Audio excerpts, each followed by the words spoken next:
大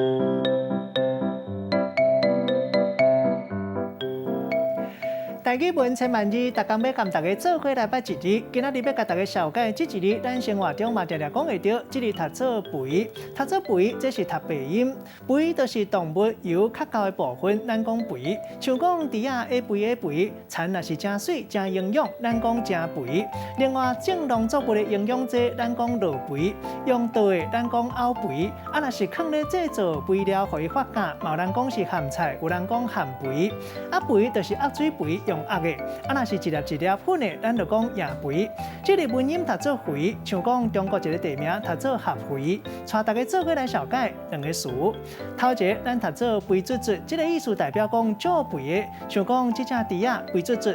第二个词读做肥底，本来是讲凹肥上界的底，上界营养的部分。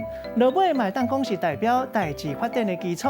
像人咧讲母语就是咱文化的肥底，这个意思就是讲母语是文化发展的基础。咱用一句话来举例，甲这两个词夹做伙。譬如讲，人咧讲天饲人肥卒卒，啊那人饲人一支骨。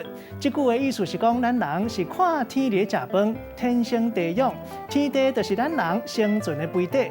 今仔日小解这一字肥，这是白音，另外文音读做肥，提供予大家参考。